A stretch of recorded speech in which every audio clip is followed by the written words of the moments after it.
Okay, in this video we're going to explore how we can use the chain rule to perform some implicit differentiation. So just as a reminder, we can see a function written explicitly. For example, in single variable function, y equals x squared plus 7 is written explicitly, or implicitly, like y plus xy minus 3 equals 0.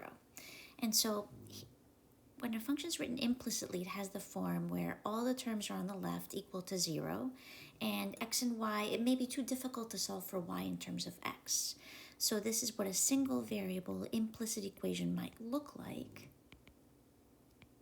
And this is what a multivariable implicit equation might look like, where all of our variables, there might be operations between them that we can't tease out the dependent variable.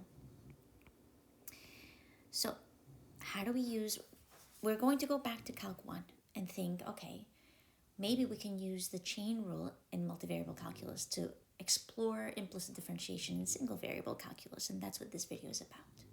So let's imagine that we're given an implicitly defined function. Here you can see that y depends on x. X is the independent variable, y is the dependent variable. And we're just asked to find an ordinary derivative dy dx. So we know that if we treat f as an implicit function defined depends on x, but y is also in there, the change in f must come from both x and from y. So if we think about the change in f that comes from x, that's going to be a partial derivative of x with respect to x. And then we multiply by, well, the independent variable is x, so this is going to be multiplied by the derivative of the inside, dx over dx, since the independent variable is x. Now, change in f also comes from change in y. So that means we have the partial derivative of f with respect to y times the ordinary derivative of y with respect to x. So I'm applying the chain rule to both parts, both contributions from x and y, and then this is going to be equal to 0. Now, dx dx, well, this is asking how does x change for a change in x? Well, this is always going to be 1, right? Any change of x produces a change of 1 in x itself. If I change x by 1, then I change x by 1. So dx dx is just 1. And so now we've got the equation df dx, partial derivative of f with respect to x, plus partial derivative of f with respect to y, times ordinary derivative dy dx, which is what we're trying to look for, what we're going to solve for, equal to 0. So solving for dy dx, we're going to have negative partial derivative of f with respect to x divided by the partial derivative of f with respect to y. And sometimes we write this as, maybe it's a little bit cleaner to write it as negative f with a subscript of x divided by f with a subscript of y. So why is this useful? Well, we're doing the same implicit differentiation we did in Calculus 1, but now we can find dy dx by finding partial derivatives and forming a ratio between them. So let's look at an example and apply it to a single variable implicitly defined function. Let's suppose that we have the following implicitly defined function. So sine of xy plus pi times y squared minus x equals to 0. Now, we want to find the rate of change of y with respect to x, assuming that x is the independent variable and y is the dependent variable.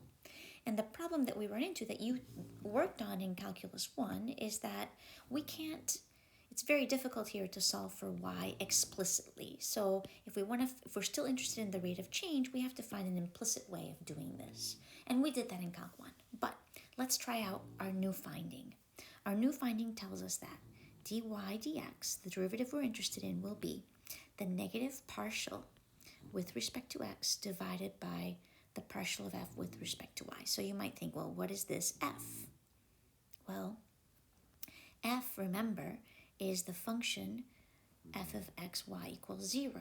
And so here, the part on the left side of this equation is capital F of x, y. So we can write that as, okay, capital F of x, y is sine of xy plus pi y squared minus x. And now we need to find, in order to use this equation, we're going to need to find what is the partial derivative of this function with respect to x, what is the partial derivative of this function with respect to y. So let's go ahead and find the partial with respect to x. And remember, here we hold y constant. So let's see. The derivative of sine of xy, we need the regular chain rule here. This is going to be cosine of xy. And the derivative of the inside, if we're holding y constant, will just be y. And if we're holding y constant, the derivative of pi y squared is 0. And the derivative with respect to x of x will be negative 1. So there's our partial derivative of this implicitly defined function. Let's find the partial with respect to y. Now we're going to hold x constant.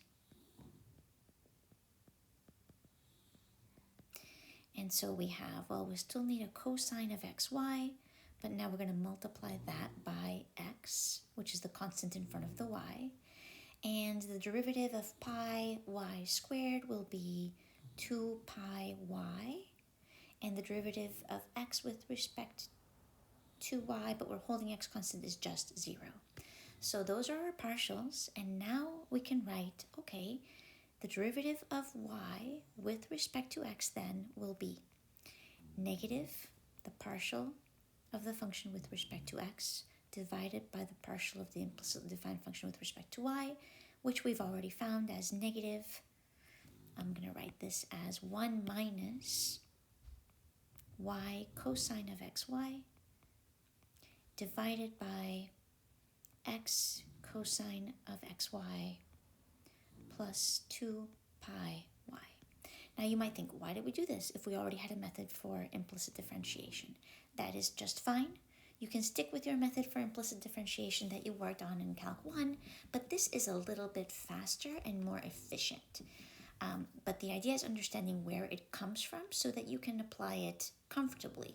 And it just comes from using the chain rule for multivariable functions to an implicitly defined single variable function.